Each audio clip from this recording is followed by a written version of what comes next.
It seems like Blake Lively is in serious trouble. Megyn Kelly has been relentlessly uncovering every falsehood Blake has ever spun, and the evidence she's presenting just obliterated Blake's case. I will happily participate in releasing any further leaks that they have because the truth should be out there. What does she have to fear if she's telling the truth? But you can rest assured that based on the investigation we've done, the text messages we have, the receipts that'll go along with that complaint, she's dead in the water. Megyn Kelly isn't holding back.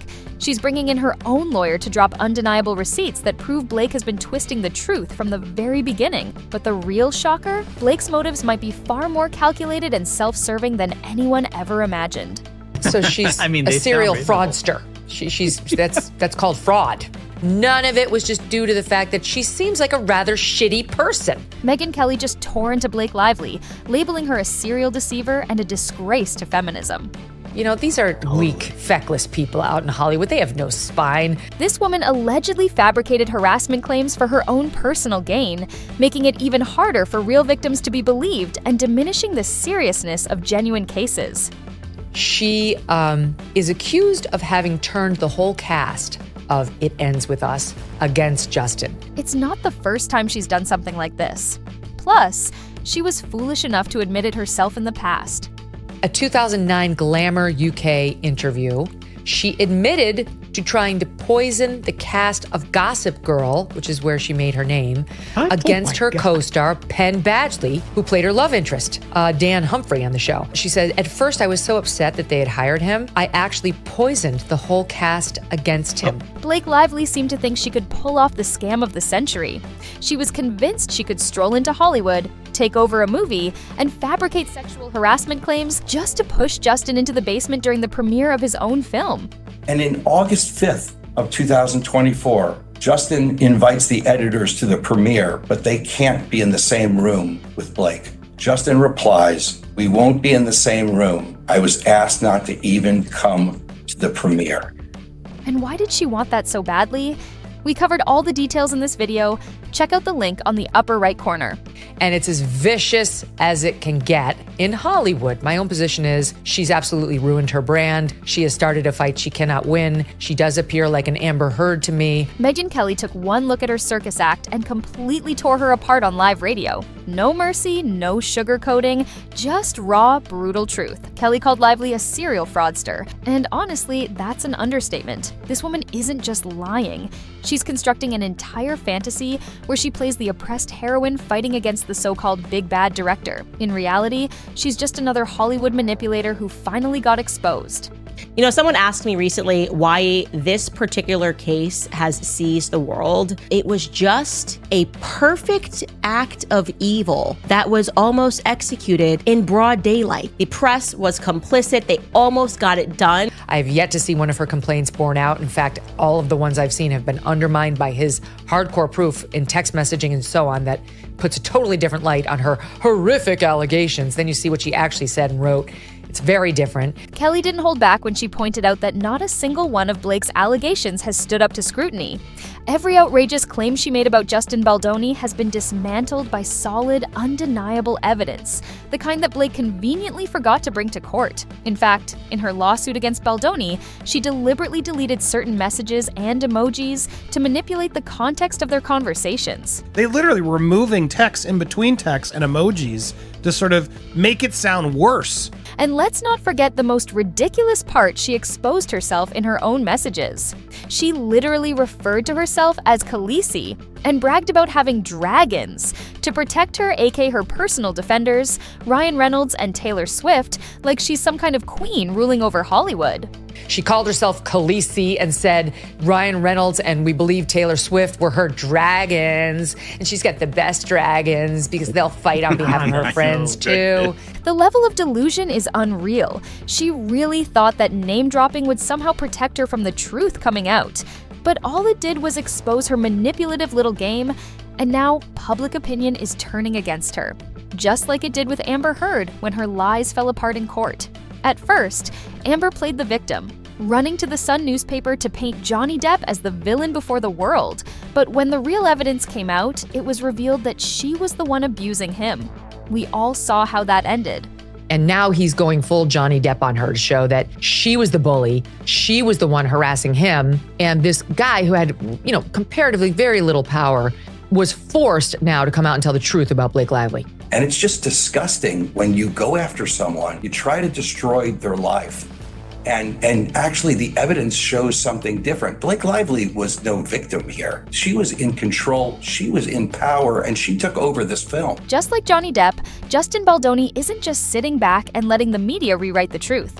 He has filed a $250 million defamation lawsuit against the New York Times, claiming the outlet misrepresented his actions toward Blake Lively during the filming of It Ends With Us. According to Baldoni, the newspaper pushed a biased and misleading narrative, deliberately ignoring evidence that contradicts Lively's claims. They changed the communications to remove emojis. Are you blaming the New York Times for doing that?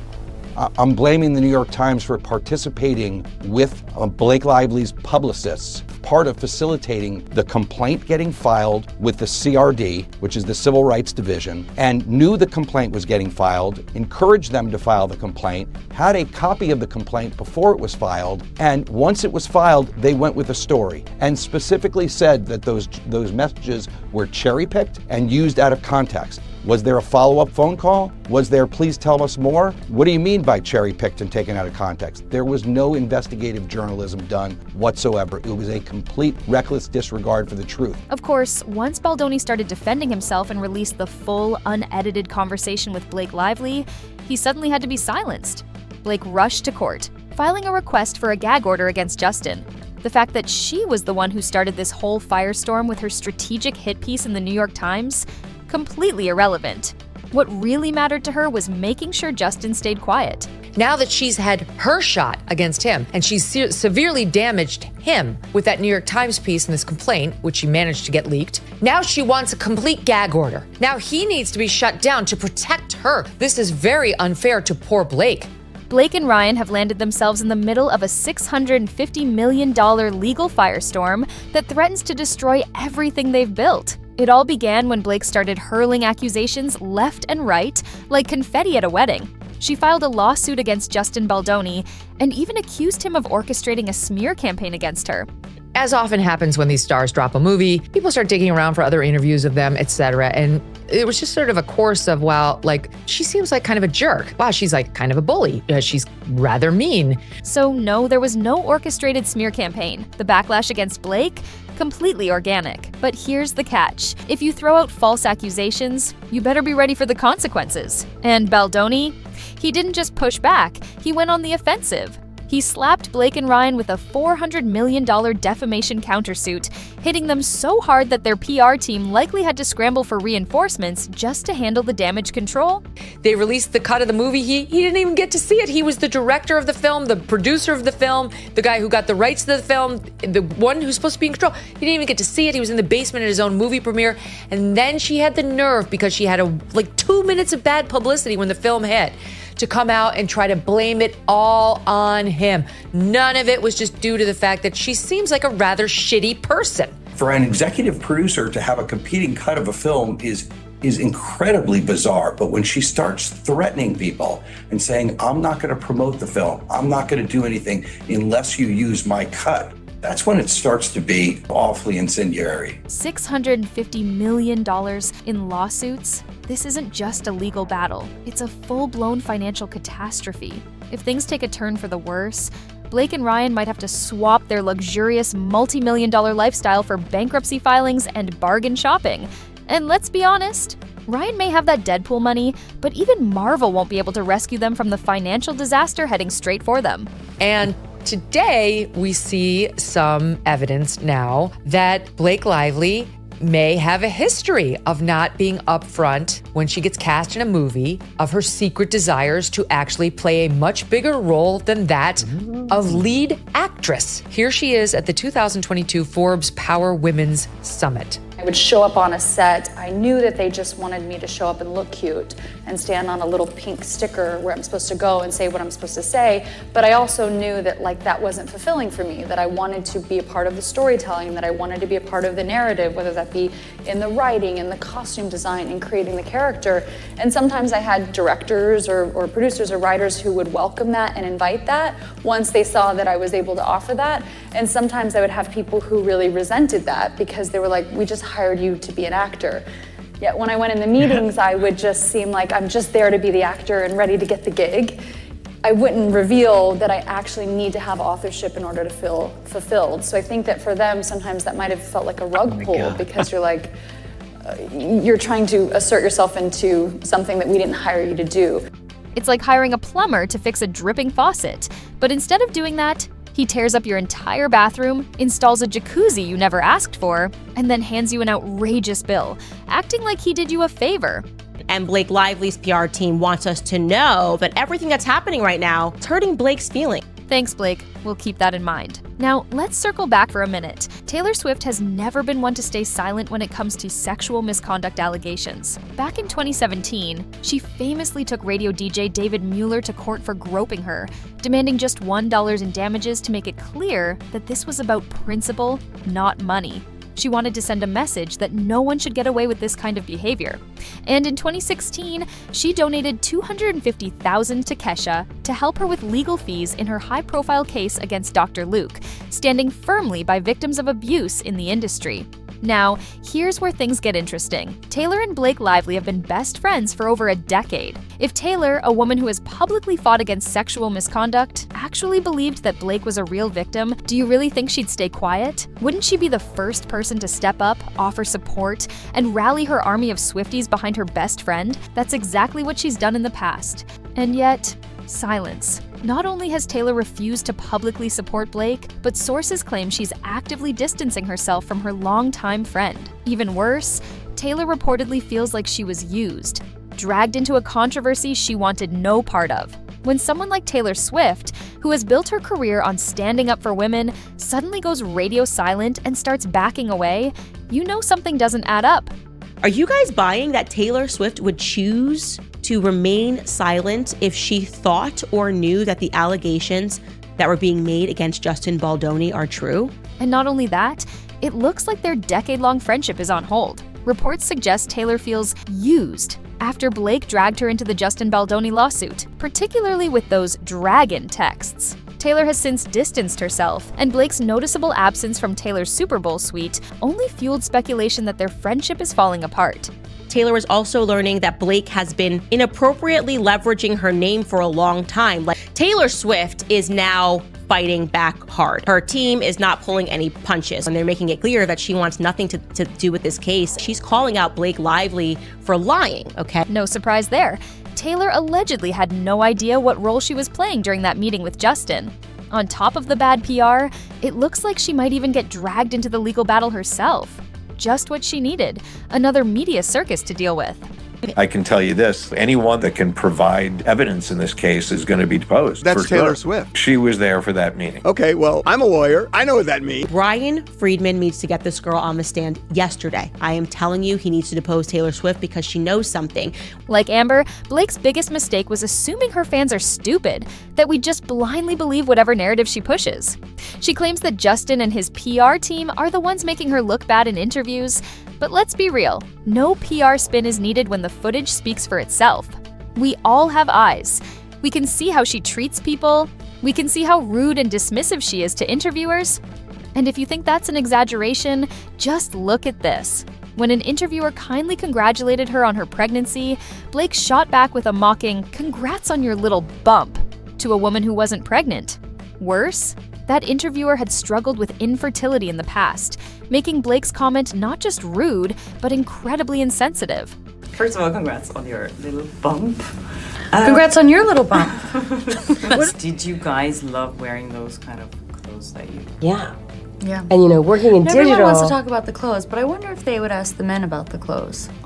I would. I don't know. Yeah, it's not just the women that have the clothes. But I feel like the women get the conversation. Blake visibly got annoyed when asked about the costumes in the film. Funny enough, in another interview, she had absolutely no problem talking about the wardrobe.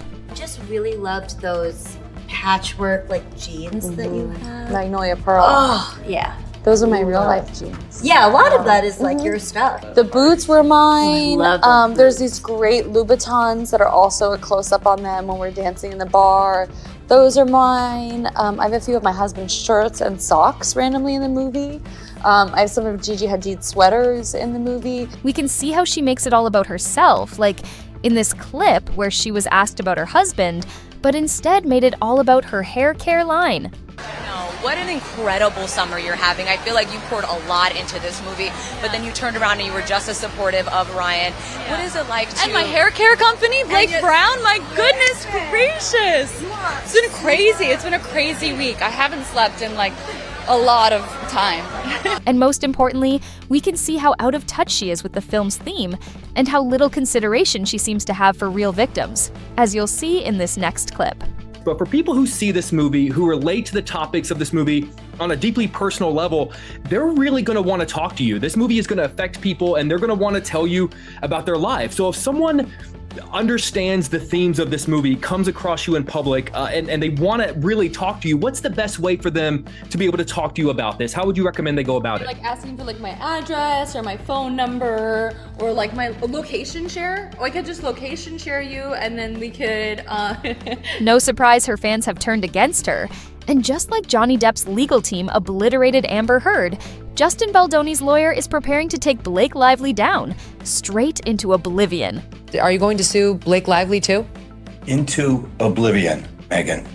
Wait till you see this lawsuit. Oh boy. If this all turns out to be true, if Blake really didn't hesitate to destroy lives, falsely accuse people, and steal a film that was never hers to begin with, then whatever consequences await her might actually be a light punishment for someone willing to commit such a calculated and malicious act. And let's be real, powerful Hollywood attorney Brian Friedman doesn't take cases unless he's absolutely certain where the truth lies. Judging by the legal storm brewing, it seems pretty clear which side he believes is in the right. But we'll see what the documents actually say, because that's what we have are documents. Documents actually don't lie, people do. And it's important that everyone sees all of the documents that are involved in the case, because there are people that have been destroyed as a result of the allegations that have been made so far in this case. All right, show's over. Hungry for more twists? You know where to find us. Keep that popcorn hot. We'll handle the drama. Want to catch the next showdown in real time? Hit subscribe and buckle up.